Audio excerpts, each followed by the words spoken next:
Inmediatamente Jesús, que ya está vivo, que ya tiene 30 años de edad, cuando Juan el Bautista estaba predicando, Jesucristo estaba preparado y listo, como estaba establecido por la ley judía, para comenzar su ministerio terrenal. ¿Ok? Y eso es lo que tenemos en Marcos. Recuerden que Marcos es un evangelio práctico, de la vida práctica, de la vida, de lo que la historia de Jesús nos dice en cuanto a actividad. Es el evangelio de la actividad. ¿Ok? Y allí en el primer capítulo tenemos en los versículos desde el 8 hasta el 15 algo extraordinariamente interesante. De la prédica de Juan el Bautista, la palabra de Dios aquí en el evangelio de Marcos pasa a el comienzo del evangelio de nuestro Señor, del ministerio de nuestro Señor Jesucristo. Marcos capítulo 1, los versículos del 8 hasta el 15, no hasta el 15, perdón. Terminamos la semana pasada en el versículo 8. Marcos, versículo 8 del capítulo 1, perdón, 9 hasta el 15. ¿Ok? Dice así la palabra del Señor. Y aconteció en aquellos días que Jesús vino de Nazaret de Galilea y fue bautizado por Juan en el Jordán. Y luego, subiendo del agua, vio abrirse los cielos y al Espíritu como paloma que descendía sobre él. Y vino una voz del cielo que decía: tú eres mi Hijo amado, en ti tengo contentamiento. Y enseguida el Espíritu lo impulsó al desierto. Y estuvo allí en el desierto 40 días, siendo tentado por Satanás. Y estaba con las fieras, y los ángeles le servían. Mas después que fue Juan encarcelado, Jesús vino a Galilea predicando el evangelio del reino de Dios. Y diciendo: el tiempo se ha cumplido, y el reino de Dios se ha acercado. Arrepentíos y creed el evangelio. Oremos. Padre bendito Dios, gracias por tu santa palabra. Prepara los corazones para recibirla, Señor, para entenderla y aplicarla. Y a mí, úsame con mis defectos, Señor, detrás de tu cruz. Escóndeme para ser usado en Cristo Jesús. Amén. Amén. Ya. Mi hermano, la vida de Jesucristo, el propósito de haber venido y vivir entre nosotros, era desde principio a fin enseñarnos. No fue para hacer un show, no fue para destacarse y demostrarle a la gente, no tenía que demostrar que era Dios. Él vino para comenzar una nueva etapa, la era de la gracia, la era de la iglesia, y enseñarnos a nosotros cómo vivir esa etapa, cómo comenzarla, cómo vivirla, qué enfrentarla, cómo enfrentar las cosas que vienen, qué hacer, más otras múltiples enseñanzas. ¿Ok? Ese fue el propósito de su vida: venir y morir en la cruz para que tuviéramos lo que necesitábamos para una comunión con Dios. Paralelamente a todo lo que hizo para que nosotros tuviéramos salvación, todo tenía en sí un propósito educativo. Jesucristo quería enseñarnos a nosotros todo lo que iba a ser la vida para aquellos que iban a creer en el sacrificio que al final del ministerio llevaría a cabo ahí en la cruz. ¿Me explico? Porque muchas veces la gente lee la Escritura y ve la historia de Jesús como algo fantástico, emocionante incluso, pero ¿cuál era el propósito? El propósito siempre fue, cada palabra, cada hecho, cada cosa que hizo Jesús fue educarnos a nosotros, prepararnos para una nueva etapa. Tenía que preparar primero a un grupo de hombres, que vamos a ver la semana que viene cómo los llaman, y esos hombres tenían que hacer lo mismo que él y enseñar lo mismo que él. Pero él tenía que enseñar a la gente con su ejemplo, porque por eso se hace hombre, para mostrarnos que como hombre y como seres humanos nosotros podemos hacer lo que él hizo en cuanto a lo que es necesario para vivir la vida cristiana. El Señor Jesucristo está introduciendo una nueva vida, la vida de relación con Dios en su iglesia a través del perdón de pecados, adquiriendo salvación y una vida totalmente que no existía. La vida de iglesia no existía. Los judíos tenían un sistema que se organizaban 10 familias en sinagogas. Ellos llamaban sinagoga lugar de reunión. Pero no era un problema de reunión, un problema problema de lugar, es un problema de la vida que comenzaba, una vida diferente, ¿ok?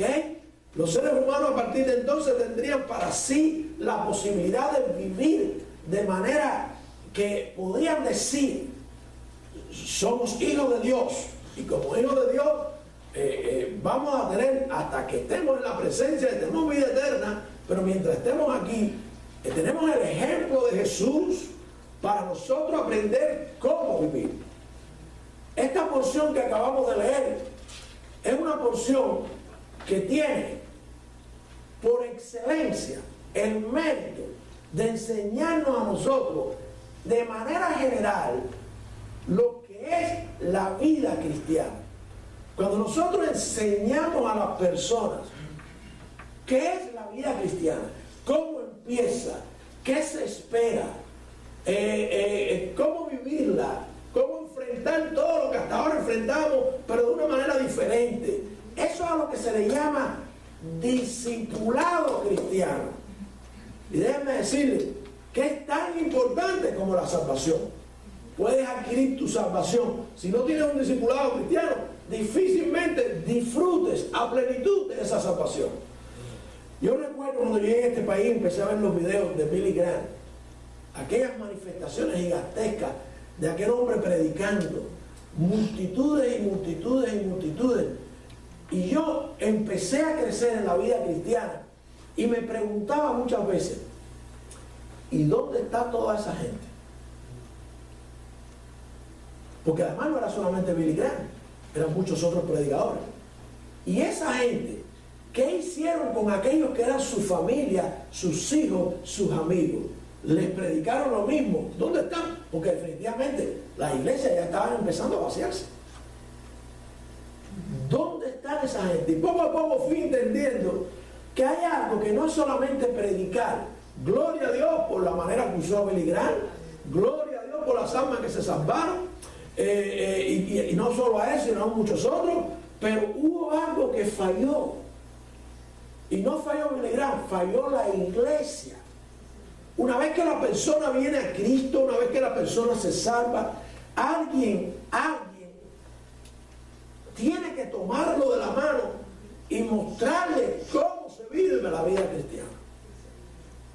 No es sentarse y oír un mensaje y decir, wow, eso es lo que yo necesitaba, perdóname por mis pecados, a partir de ahora soy tu hijo. ¿Y ahora qué? Esa nueva vida, ¿cómo es? ¿Cómo empieza? ¿Qué esperamos? ¿A qué nos vamos a dedicar en la nueva vida? Y Dios lo tenía todo instrumentado de una manera perfecta, y para eso vino Cristo. ¿Ok? Para eso vino el Señor. Y comienza a enseñarnos desde el mismo momento en que comienza su ministerio, que fue allí a los 30 años. Si nosotros creemos que Cristo es el Salvador, si pasamos la Navidad y disfrutamos la Navidad, pero si no creemos que creció y creció y comenzó su ministerio con el propósito de educarnos, de enseñarnos, no solamente a los primeros discípulos que iban a predicar su palabra y a iniciar la era de la iglesia, sino a toda la humanidad. La manera de vivir la vida cristiana es una sola. No son las religiones que hemos inventado después, que han venido con el tiempo. No es de la manera que nosotros queremos, es la manera que Jesucristo lo enseñó.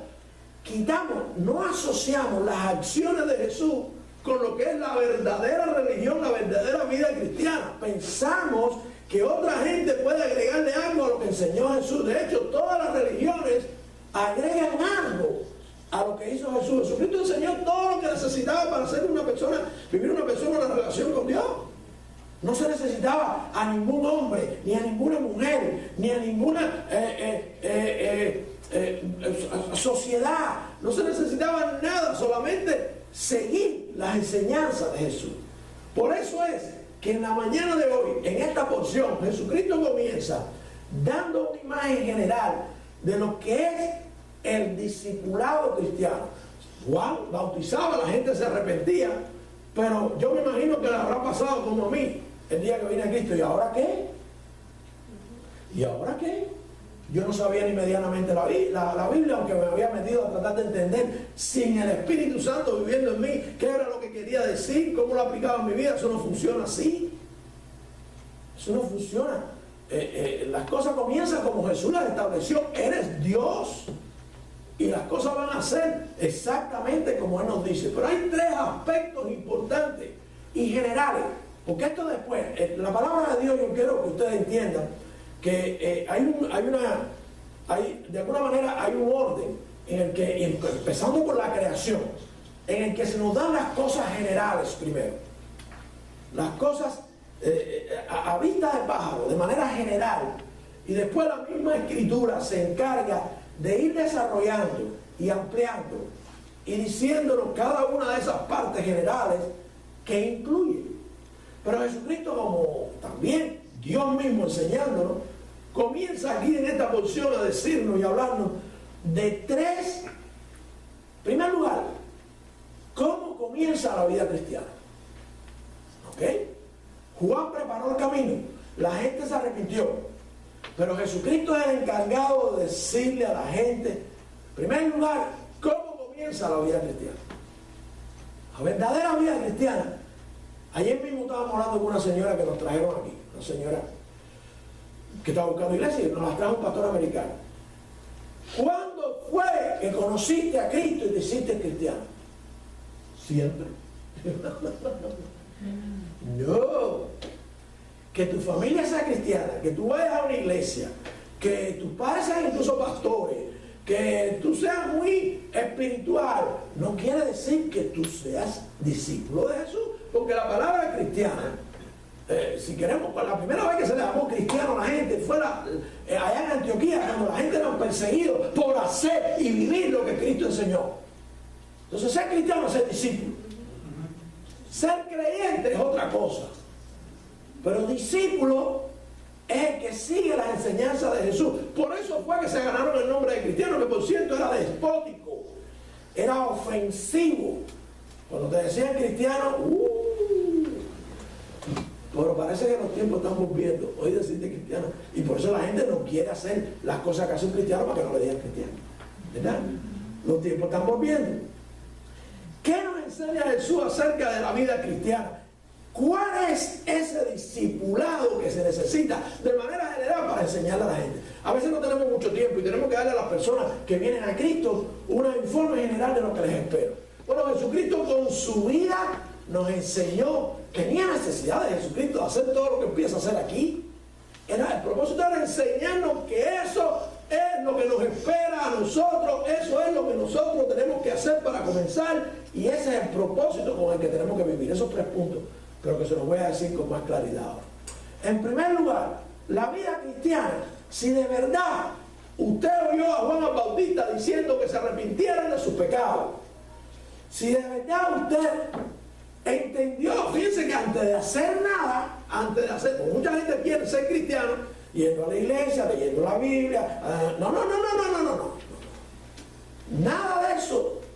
El arrepentimiento es por reconocerle que nosotros somos creados por Dios, de Él nos apartamos ofendiéndole a Él, no porque estoy enfermo, ni porque tengo necesidades financieras, no, porque somos enemigos de aquel que nos creó.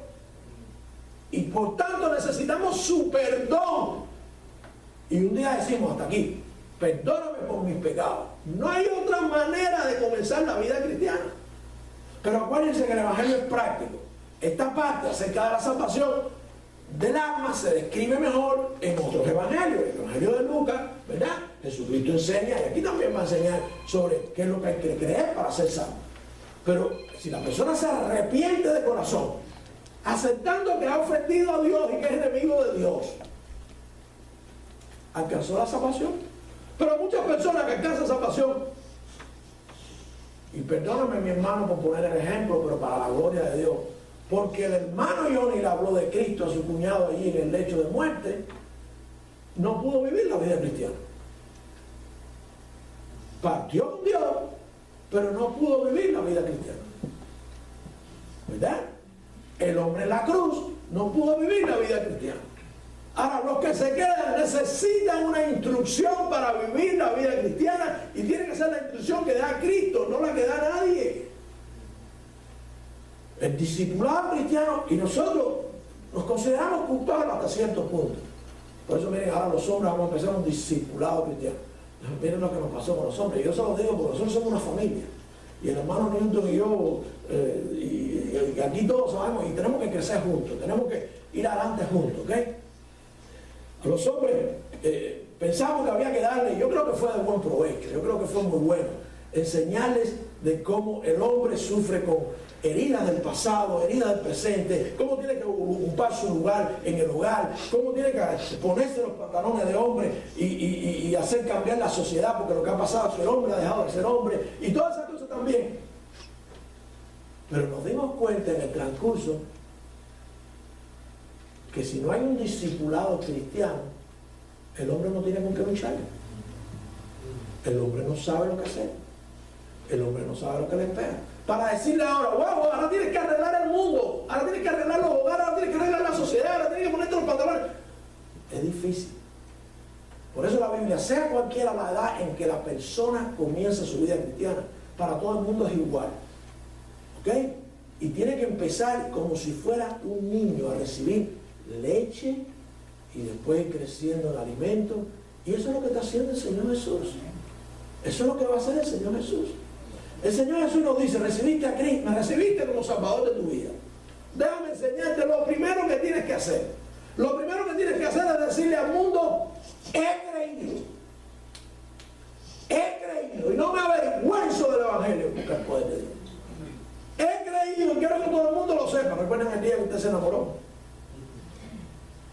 Y ella me dice, yo mi amor, te quiero mucho. Vamos a casarnos. Pero en silencio entre usted y su... Pero quisieron hacer una fiesta para que todo el mundo lo conociera. A nadie se le ocurre tener un niño, que le nazca un niño y no divulgarlo. Mucho menos hoy con el Facebook y todas esas cosas. Fotos y fotos y fotos y fotos para que todo el mundo sepa que nos nació un niño. ¿Y qué hay con el nuevo nacimiento? Si hemos nacido de nuevo, ¿cómo le vamos a decir al mundo? He nacido de nuevo, ahora soy hijo de Dios y venga lo que venga, porque ahora tengo salvación. Por eso se bautizó Jesucristo, para que nosotros aprendiéramos el valor del bautismo. Dice la palabra de Dios para enseñarnos acerca de un comienzo simbólico impresionante allí en Mateo, en Marcos, versículos del 9 hasta el 11. Marcos, estamos en Marcos, ¿ok? Y aconteció en aquellos días que Jesús vino de Nazaret de Galilea y fue bautizado por Juan en el Jordán. Y luego subiendo del agua, vio abrirse los cielos y el Espíritu como paloma que descendía sobre él. Y vino una voz del cielo que decía, tú eres mi Hijo amado, en ti tengo contentamiento. Hermano, el primer paso de que ha creído es bautizarse. El bautizarse no es juego. El bautizarse es mandato. ¿Tenía Jesús que bautizarse? Él no tenía que bautizarse, no se había arrepentido de nada, no había cometido ningún pecado, era perfecto. Sin embargo, la primera enseñanza que nos da es que si Él lo hace y es nuestro líder, nosotros tenemos que hacerlo. Si Él nos salvó y nos dio vida eterna, hay que seguirlo a Él. Si queremos ser sus discípulos, hay que comenzar de la manera correcta y hay que bautizarse. Hay que bautizarse. Pero esas son decisiones que las hacen los adultos, no las hacen los niños. Y entonces lo llevan a algunos lugares, le tiran un poco de agua como nacen y dicen que eso no es bautismo. Según nos describe la Escritura aquí, que aconteció en aquellos días que Jesús vino de Nazaret de Galilea y fue bautizado por Juan en Jordán, y luego subiendo del agua, no secándose el agua, porque no fueron goticas, fue metido en el agua, porque la palabra bautizo quiere decir una palabra griega que no existe ni en el latín, meterse bajo el agua, desaparecer y volver a salir. Simbolismo que expresa que hemos muerto a una vida vieja, hemos sido sepultados y somos resucitados con Cristo para vida nueva. Dice Jesús que sin ese simbolismo no se puede comenzar la vida cristiana. Si se tocó salvarte cuando estabas en el lecho de muerte, o si te pasó algo los 3 días, el Señor lo sabe. Pero si vas a vivir la vida cristiana, el comienzo es con el bautismo. El comienzo es bautizándote. No es juego, no lo hizo Jesucristo por juego. Dice que se abre el cielo y el Señor dice, y vemos aquí una tremenda presentación de la Trinidad, aprobando este paso tan importante. De Dios, vemos a Dios en los cielos abiertos, el Espíritu en forma de paloma y el Hijo de Dios, aprobando que esto no es necesario para salvación, pero es el primer fruto que tiene que dar un alma que se salva. Si usted piensa que el cristiano no se puede bautizar, le digo, le está diciendo al Señor, empezaste mal. El Señor dice, si creíste en tu corazón, cuando nosotros leemos la Escritura, no hay un solo momento en que la Escritura nos dé a nosotros la idea de pensar que haya que esperar, que haya que tener cierta preparación, que haya que tener cierto valor, que haya que ser de algún país específico para decirle a Cristo, yo creo en ti y por tanto me voy a bautizar. Cuando hay una aprobación tácita de parte de la Santísima Trinidad aquí, en esta porción, una voz del cielo que decía, tú eres mi Hijo amado, en ti tengo contentamiento. ¿Sabes lo que le está diciendo? Dios el Padre es el Hijo. Estás haciendo lo correcto. Así se empieza la vida cristiana. Y hay que decirle a la gente para disimularla, ¿creíste? Tienes que bautizarte. Bautismo es parte de la gente, no de tu salvación, sino el reflejo de que fuiste salvo. Es la manifestación. Hermano, yo sé que mucha gente se casa sin boda, pero a nadie le gusta casarse sin boda. Todo el mundo quiere hacer una fiesta, ¿verdad? Aunque se vea la pancita muchas veces. Pero todo el mundo quiere hacer una fiesta, ¿verdad? Todo el mundo quiere decirle a todo el mundo, esta es la persona con que yo he decidido vivir el resto de mi vida. Todo el mundo quiere decirle, me ha nacido un niño. Bueno, cuando usted nace por segunda vez, cuando nace espiritualmente, cuando nace a las cosas de Dios, no lo quiere decir. No lo quiere decir. Es además una oportunidad de decirle, sí, he creído, le voy a seguirte y soy tu hijo. ¿Estamos avergonzados de eso? ¿Por qué la gente cuesta trabajo? De manera que tenemos que llegar a una conclusión. Triste, muy triste, pero necesaria. Si la persona dice que ha creído, pero no se quiere bautizar, algo pasa. Ustedes se imaginan a la dama, por eso no hacen a la dama. Vamos a casarme. Ay, te quiero, te adoro. Ay, mi amor, ¿cuándo no la boda? No se boda, no queremos que nadie se entere. ¿Qué usted le dice a un hombre que le diga eso? No llegan a la esquina, ¿no? Hermano, el comienzo simbólico no está allí para el que quiera, sino como parte de lo que es el comienzo. Hay que disimular que así comienza la vida cristiana. Dos simbolismos. El bautismo, y para continuar recordando esto, lo que hizo con nosotros, lo que hará y lo que hará, la cena del Señor. Es como el recordatorio periódico, pero comienza con el bautismo. La gente no le da importancia al bautismo y la gente valora cualquier bautismo como verdad, como lícito, como bíblico, y no es verdad. No es verdad. Yo conozco personas que dicen que han aceptado a Cristo, pero ya están bautizados. No, ya hemos bautizado a los niños. No. Jesucristo no lo bautizó por oración. Porque además eso no es bautizo. Bautismo es meterse en el agua y volver a salir. Hay situaciones que Dios nos ayuda a vencer. Yo recuerdo, yo tenía una señora de Puerto Rico en la iglesia, que ella se convirtió con nosotros y no se quería bautizar. Y conversamos con ella. Yo sabía que ella, y entonces ella nos explicó. Ella allá en Puerto Rico vio ahogarse delante de ella a un nietecito. Ahí delante de ella. Y ella tenía fobia al agua, terror a meterse en el agua. Dios la ayudó. Amén. Y se metió en el bautizo y le dijo, para la gloria de Dios, Dios mío, solo tú puedes hacer porque yo soy tu hija. Y no le quitó el miedo, le quitó todo lo que tenía. No hay razón, mi hermano. Jesucristo lo hizo, para ejemplo nuestro lo hizo. Y enseguida el Espíritu le impulsó a decir, no hay opción, vas a vivir la vida cristiana, quieres comenzarla bien, tienes que empezarla a bautizar. Recuerden que son aspectos generales del discipulado. Cuando nosotros le predicamos a las personas creen, y después que los bautizamos, no podemos decirle que la vida va a ser color de rosa. No, la vida va a ser una rosa. Aquí la pueden tocar. Si siguen para abajo se van a dar una pintada. Miren qué cosa más hermosa. Pero tiene espinas. Y la vida es difícil. Y la vida no cambia. La vida que cambia es la nuestra, no la del mundo. Nada va a ser diferente. Los problemas van a ser los mismos. La muerte llegará, las enfermedades, las situaciones familiares, todo lo que usted va a llegar. No importa que usted tenga 15, 16, 17, va a llegar, eso no cambia. Los taxis lo van a coger. Todo eso que a usted no le gusta va a venir. Todo eso va a venir. ¿Okay? Desde el mismo momento en que usted es bautizado. Fíjense ustedes, Jesucristo no fue tentado antes del bautismo, porque Dios quería enseñarnos a nosotros, que es cuando nosotros decidimos serle fiel a Dios, porque de verdad hemos creído que vienen los problemas. Y yo se lo digo a todo el que bautizo, ¿okay? A los niños se lo digo de una manera.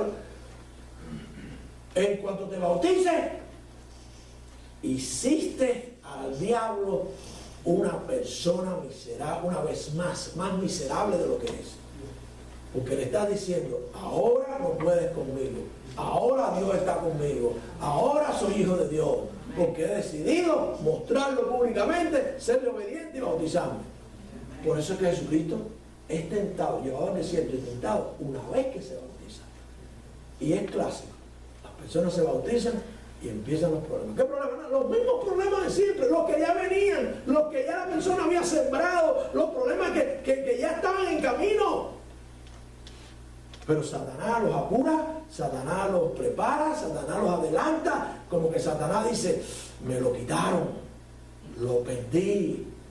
Hay una famosa parábola, en algún momento la vamos a predicar porque está en este evangelio también, es la parábola de la semilla. La gente se emociona, no se bautiza, pero se siente que sí, entonces vienen los problemas del mundo y arranca esa semilla y nunca alcanzó salvación. La verdad es que nunca alcanzó salvación. Después de ese comienzo simbólico en el discipulado no puede faltar decirle a las personas que nada ha cambiado en el mundo. Ha cambiado en nuestra eternidad, en nuestro mundo, en nuestro corazón. Hay un anuncio, de esos tantos anuncios pidiendo dinero para ayudar a los niños, que se dice, usted no puede cambiar al mundo, pues puede cambiar la vida de un niño mandando 19 pesos. ¿Es verdad? Yo no sé si es verdad. Yo sí sé que no podemos cambiar al mundo, pero si tu vida cambió, si tú recibiste a Cristo, tu vida cambió. Tu vida va a cambiar. Y Satanás está molesto, Satanás está bravo cada vez que un alma se arrepiente. La iglesia que verdaderamente se respeta es una iglesia que mantiene las aguas del bautismo en movimiento. Amén. Y eso es una iglesia que crece. Quiere que le digan, ustedes se pueden imaginar, porque yo pido, Dios mío, yo quiero bautizar, yo quiero que vengan almas y se salven. Dios mío, yo quiero que... yo se lo pido a Dios, lo único que yo le no le pido nada, lo sabe. ¿Saben lo que me acaba de mandar? El jueves se bautizan 2 gitanos. 2 gitanos. Y yo pidiéndole hispano, y me manda gitano. Y entonces el misionero a los gitanos va a bautizar a 2 personas en esta iglesia. ¿Seremos o no seremos bendecidos? Gitanos. Me dijeron que escondiera las cosas que no. Eso no es verdad. Y si es verdad, Cristo los cambia. Y necesitan a Cristo como todo el mundo. ¿Qué bendición? Yo pidiendo por los hispanos no oyen, los hispanos con los ojos tapados, los oídos tapados. Y entonces, ok, entonces te voy a mandar gitanos. No sé qué será lo próximo que manden. Vamos a tener americanos a partir del día 2 de febrero aquí. ¿Ok? De eso quiero hablar un poquito al final, para ver cómo acomodarnos. Hermano, así es, hay que bautizar. Todavía el hombre no tenía el primer servicio, empezó a visitar a los gitanos que conoce porque es misionero a los gitanos, y ya 2 aceptaron a Cristo y ya 2 se van a bautizar. Así es, así es. Así comienza una iglesia, así comienza la vida cristiana, bautizándose. Pero hay que decirle a la gente que inmediatamente después que se bautizan, miren lo que dice la Escritura, Y enseguida el Espíritu le impulsó al desierto. Hermano, este evento era necesario para probar la deidad de Cristo, para probar su santidad, para probar que era Dios. Ser tentado, no. Eso es para nosotros, eso es discipulado. Para que sepamos lo que nos espera. Hay que decírselo a la gente. Enseguida el Espíritu lo impulsó al desierto y estuvo allí en el desierto 40 días. Gracias a Dios que no tenemos que ir al desierto por 40 días. Siendo tentado por Satanás. Y estaba con las fieras y los ángeles le servían. Nosotros conocemos el resto de la historia. ¿Cómo fueron esas tentaciones? ¿Qué fue lo que Satanás le hizo? Satanás, lo mismo que le va a hacer al ser humano, mis hermanos. Una vez que usted se convierte, Satanás entonces les va a proveer también lo que nunca han tenido, para traerlo, para sacarlo, para hacerlo desistir de la vida cristiana, de ser un discípulo de Cristo. Le va a proveer lo que usted nunca soñó. ¿Y cómo lo sabemos? Bueno, cuando Jesucristo fue tentado, Satanás le mostró todos los reinos de la tierra. Comprándolo. Así mismo le va a hacer al ser humano. Le van a subir el salario, van a mejorar de trabajo, va a tener otro carro, va a tener más, de todo. Pero depende de usted si de verdad es un discípulo de Cristo, ¿no? Y es verdad que hay cosas que necesitamos y que son buenas y que las vamos a disfrutar, que vamos a dejar de disfrutarlas. Pero tenga cuidado que todo lo que el reino de los mundos ofrece, los reinos del mundo ofrecen, no los podemos tener. No los podemos tener. Hay gente que te lo dice, no, yo trabajo, porque un día voy a ser rico. O un día voy a tener esto, un día voy a tener lo otro. Pero sin Dios. Sin Dios. Completamente ajenos a una vida que vale la pena. Mucho cuidado, podemos tener las cosas que vienen a nosotros como bendiciones de Dios, pero que esas cosas no nos quiten a Dios de su lugar en nuestro corazón. Amén. Que no sustituyan el Dios que nos salvó. Muy importante, ¿ok? A Jesucristo Satanás le ofreció los reinos del mundo. A nosotros, nada más tiene que prender el televisor. Los reinos. Usted ve las casas que están vendiendo y el carro del 2020, pues, está ese Toyota para que les cuento, Dios mío. Los reinos del mundo, los reinos del mundo.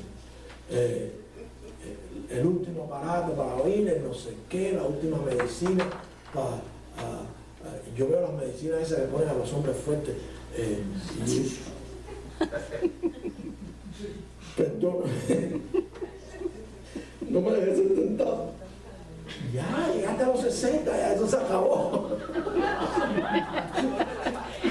Pero Satanás me muestra, Eugeni, la medicina que si las hormonas te van a mejorar.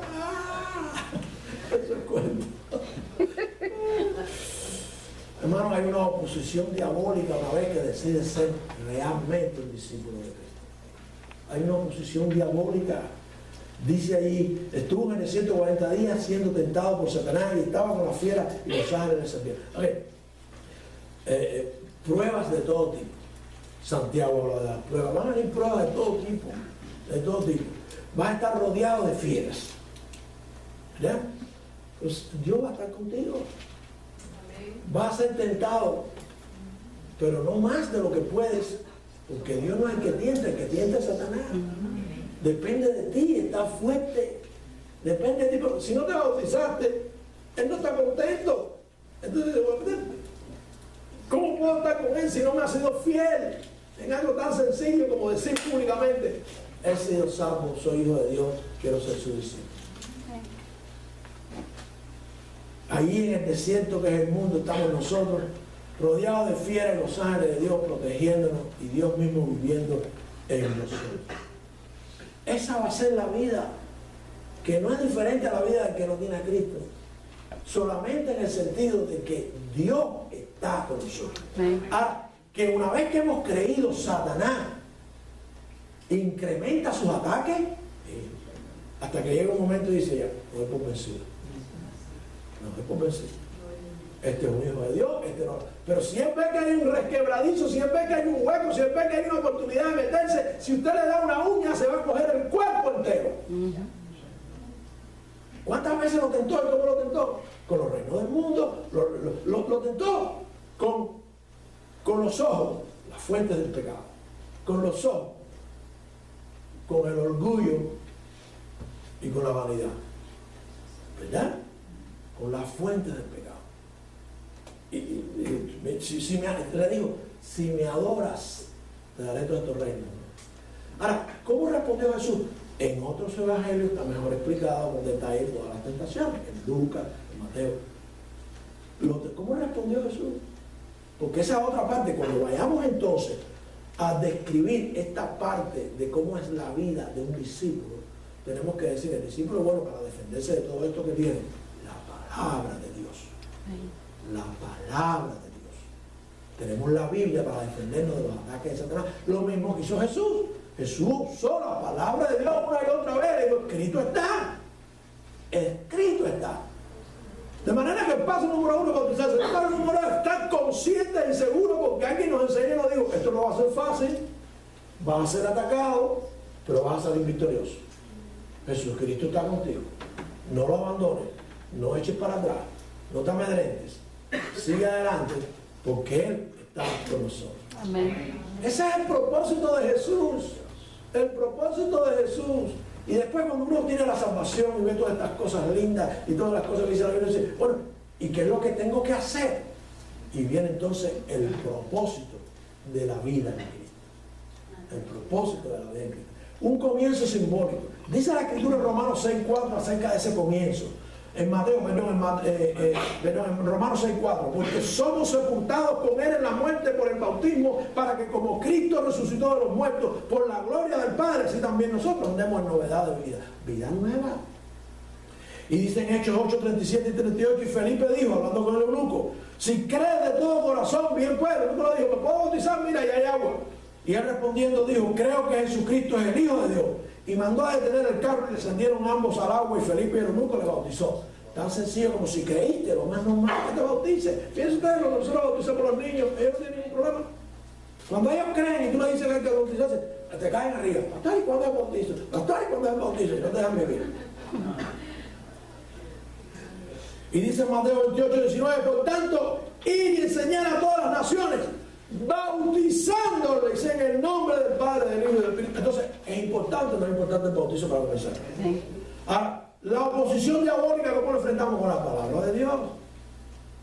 Satanás está bravo, Satanás está molesto. Dice en Santiago, en el libro de los Hechos, perdón, en el capítulo 20, versículo 19, sirviendo al Señor con toda humildad y con muchas lágrimas y pruebas que me han venido por las acechanzas de los judíos. ¿Sabes a quién va a usar Satanás después que tú te bautices? A todo el mundo. Se suponía que los judíos atacaran a Pablo. ¿Cómo es posible si Pablo era judío? Oh, pero había creído en Cristo. Se supone que la familia te ataque por haber creído en Cristo. Oye. Se supone que los amigos ya no te quieren porque ya están siguiendo a Cristo. Oye, que los jefes te voten. Oye, va a venir. Va a venir. Tú decides si eres un discípulo o no eres un discípulo. Si abandonas las cosas de Dios o no abandonas las cosas de Dios. Si sigues a la familia. Lo que leía el hermano, no es que nosotros abandonemos nuestra familia. Eso no es lo que dice allí. Ahí lo que dice es que lo primero es Dios y todo lo demás vendrá por añadidura. Lo primero es Dios. Cuando tú le dices, hoy a la familiaria, a quien sea, al trabajo, no, hoy voy a la casa del Señor. Amén. Hoy voy a estudiar la palabra de Dios. Hoy voy a crecer en las cosas de Dios. Hoy voy a tener compañerismo con los que creen, con la gente que son igual que yo. Es así. Esa es la realidad. La única manera de enfrentar esa oposición diabólica es con la palabra de Dios. Dice en Santiago 1, capítulo 1, versículo 2, hermanos míos, tened por sumo gozo cuando cayeres en diversas pruebas. ¿Sí? Bueno, las pruebas van a venir de todas maneras. Pero cuando vengan porque eres hijo de Dios, tú sabes que vas a vencer. Y aún las que no vienen de parte de Dios, las enfermedades, los problemas, la victoria está segura.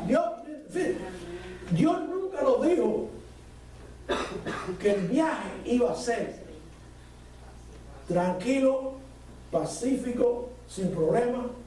Él nos dijo que la llegada era perfecta. De manera que vamos a un avión y va a ver de todo. El aterrizaje está asegurado. Asegura, la victoria es segura. Ahora, dice también en 1 Pedro 1:6, en lo cual vosotros muchos os alegráis, aunque al presente por un poco de tiempo, si es necesario, estés afligido en diversas pruebas. Es necesario. Dice Pedro que las pruebas prueban nuestra fe. Nosotros mismos nos decimos, Señor, tú me ayudaste a salir, de verdad que yo soy hijo tuyo. Uno ve las cosas y uno dice, Señor, qué bendición, de verdad que yo soy tu hijo. De verdad que esto no es casualidad, esto no es nada que vino, no, esto es porque yo soy tu hijo. Y tu fe se prueba. Esa es la realidad. Eso es lo que hay que decirle a la gente del discipulado, cómo vivir la vida cristiana. Por supuesto, tienes que ver personas que lo viven, tienes que ver pastores, tienes que ver gente que vive de verdad la vida cristiana. ¿Okay? Ahora, esa vida, si sabemos y aprendemos en el discipulado que ese Dios nos espera, que vamos con Él, que estaremos con Él por siempre, que es el aterrizaje lo que es perfecto, que es la eternidad lo que vale, ni los 101 años de la hermana Fela, comparados con la eternidad, decía yo en el sepelio, ni los 101 años son nada, comparados con la eternidad, pero además una eternidad sin ninguno de los problemas, sin Satanás, sin los ataques, sin ninguna dificultad, comparado con la eternidad. Es increíble. ¿Para qué entonces quedarnos en esta tierra? Jesús dice, se van a quedar unos 20, unos 30, unos 15, unos 100, unos 90 años, se van a quedar, pero se van a quedar con un propósito. Y Él, en su persona, fíjense que todo lo hace para enseñanza, se bautiza, es tentado y empieza a hacer lo que hay que hacer, cualquiera que sea la prueba, si de verdad usted es cristiano. Dice el Señor Jesucristo ahí. Mas después que Juan fue encarcelado, Juan lo encarcela, le cortan la cabeza, la ponen en un plato y uno dice, ¿y por qué Juan se hizo cristiano? Así es la vida cristiana. Desde ese instante, sin cabeza, pero en la presencia de Dios. Amén. Desde ese instante, Él estaba con Dios. Amén. El problema es que muchos hablan del cielo, conocen del cielo, pero no, nadie quiere ir al cielo. Uno quiere 100 años con fe. Yo recuerdo un amigo que decía, la iglesia es cosa de viejas. Y decía, ¿no será que la gente llega vieja porque va a la iglesia?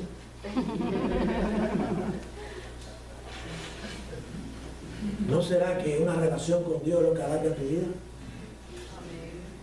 Y la alarga eternamente. ¿Cuál es el propósito de quedarnos aquí? El propósito primordial: predicar el evangelio. Miren lo que hace Jesús. Dice, su amigo Juan, el que él dijera, el más grande profeta nacido de mujer, el que preparó su camino. Después que Juan, Jesucristo pasó por una prueba, si la pasó cuando Lázaro murió, ¿cómo no la pasó cuando fue decapitado Juan? Su amigo decapitado, después que Juan fue encarcelado, Jesús vino a Galilea predicando el evangelio del reino. Desde el mismo instante hay que decirle a la gente, Dios te ha salvado, pero te llama a predicar el evangelio del reino. ¿Y qué cosa es predicar el evangelio del reino? Ya ahora eres hijo de Dios, ahora no vas a tener problemas, tienes que ir a la iglesia, tienes que mejorar, tienes que leer la Biblia. No. Lo que nosotros le predicamos a la gente es sencillo. Dice el versículo 15, el tiempo se ha cumplido, el reino de Dios se ha acercado, arrepentidos y creer. Hermano, esto es todo lo que usted tiene que saber. Todo el mundo lo sabe, acabamos de salir de Navidad. El tiempo se acercó, el reino de Dios se acercó. Cristo vino. Hay que decirle a la gente, Dios estuvo aquí y dijo que todo el mundo tenía que arrepentirse. Eso es lo único que usted tiene que saber. La gente piensa que entonces, después que son cristianos, el discipulado, para tener un buen discipulado, tienen que ir a un seminario o coger un instituto bíblico, pasar. No. Aquí está el propósito de tu vida a partir de entonces y eso es lo único que Dios te pide que tú hagas. Por supuesto, de aquí se deriva todo. De aquí viene todo. El tiempo se ha cumplido y el reino de Dios se ha acercado. Arrepentido y creer el Evangelio. Jesucristo no dijo tienen que cambiar. Jesucristo no dijo tienen que hacer esto. Jesucristo no dijo tienen que ir para la iglesia. No, después que la gente se arrepiente y cree, se bautiza, no pueden ir sin iglesia. Porque tienen el Espíritu de Dios que se lo dice. Después que la gente se bautiza, sabe lo que va a hacer con su dinero. Después que la gente cree de verdad, la gente entonces, pero entonces va a decir, cambia. Nosotros queremos que la gente cambie sin haber recibido a Cristo. Y le damos unas reglas, una lista de cosas que tienen que hacer para cambiar. Eso es lo que hacen las religiones. Nosotros, el discipulado cristiano, no incluye eso. Tú vienes a Cristo como tú estás y tú empiezas a hacer lo que Dios dice que hay que hacer. Tienes que bautizarte, tienes que predicar a los demás y Dios te ha dado el Espíritu Santo. Ya eso es un problema entre tú y Él. Si de verdad Él vive en ti, todo eso va quedando fuera. A veces nos ha pasado estar predicando y personas recién convertidas venir y decir, pastor, yo creo que tengo que dejar esto. Pero si yo no prediqué de eso. No, pero yo estaba ahí sentado, yo estaba pensando que eso yo tengo que... Bueno, ponlo en las manos del Señor y ver con el tiempo cómo dejan ese problema, abandonan el pecado. Incluso sin tú predicar de ese problema, porque la garantía es el Espíritu de Dios viviendo en la gente. Jesucristo vino a enseñarnos en primer lugar cómo vivir la vida cristiana en todo. Cada vez que usted habla de la Escritura y lean algo de Jesús, Jesucristo lo hizo para que nosotros aprendiéramos. Bautizo, enfrentar las pruebas porque van a venir y predicar el Evangelio. Claro, eso lleva muchas cosas que vienen en el paquete, pero esto es una vista general, abuelo de pájaro. Un propósito primordial es predicar que Dios vino al mundo y que hay salvación si nos arrepentimos y creemos en el Evangelio. Dice en Lucas 8:1, aconteció después que caminaba él por todas las ciudades y aldeas predicando y anunciando el Evangelio del reino y los 12 con él. Primero les enseñó a aquellos que había que dejarlo todo y lo dejaron, como vamos a ver la semana que viene. Lo dejaron para ir con él y aprendiendo con él. Yo he visto gente que te dicen que no hay que ir a estudiar porque los discípulos de Jesucristo no estudiaron. ¿Really? 3 años con el mejor maestro. 3 años con Cristo para arriba y para abajo. Pero lo dejaron todo para ir a la escuela. Las redes, la familia, todo para ir a la escuela con Jesucristo y prepararse. Dice que iba con los 12 y en cada caso, en cada lugar enseñaba lo mismo. El reino de Dios se acercaba, el reino de Dios se acercaba. Dice en el libro de los Hechos, en el capítulo 28, versículo 31, predicando el reino de Dios y enseñando acerca del Señor Jesucristo con toda confianza y sin impedimento, hablando del apóstol Pablo. Pablo tenía defectos, Pablo tenía problemas, pero no paraba de predicar el Evangelio. Bueno, nosotros no estamos aquí para semillas, estamos para predicar el Evangelio. Yo y mi esposa salimos a caminar y ahora caminamos por ahí. Y hace tiempo ya, de que estamos viviendo aquí, caminamos por acá. Y ayer pasamos en una mata de mango. Ella tiene que contar todas las matas de mango que hay en el camino. Ustedes han visto cómo ustedes, cuando le mandan un mensaje a alguien, le ponen un corazoncito con una flechita. Yo le pongo una puya y un mango. En los emojis eso, usted puede ir y buscar un mango y un zapato rojo que hay precioso. Yo le pongo la puya y el mango. Un zapato rojo y el mango. Entonces ella tiene que contar las matas de mango. Y pasa ayer y dice, esa mata el año pasado no dio un solo mango. Y ahora ya está llena de flores. Y el año pasado estaba llena de flores. Y digo yo, así es la vida de muchos cristianos. Se llenan de flores y no producen un solo cristiano. ¿Cuándo fue la última vez que cumplimos con los propósitos? A veces hemos fallado nosotros en discipular a la gente, pero el propósito suyo es hablarle a la gente de que el reino de Dios se ha acercado, que hay que arrepentirse Y es la única manera de ir al cielo. Ese es el propósito por el que estamos aquí. No seamos matas de mango floridas. Hay que producir frutos. Frutos dignos de arrepentimiento, dice la Escritura. Dice la palabra de Dios en la primera carta a los Corintios, del capítulo 9. ¿Cuál pues es mi galardón? Pablo hablando del galardón. Hermano, ¿cuál es el galardón de nosotros? Que predicando el Evangelio presente gratuitamente el Evangelio de Cristo, para no abusar de mi potestad en el Evangelio. El más grande galardón es ver a alguien venir a los pies de Cristo.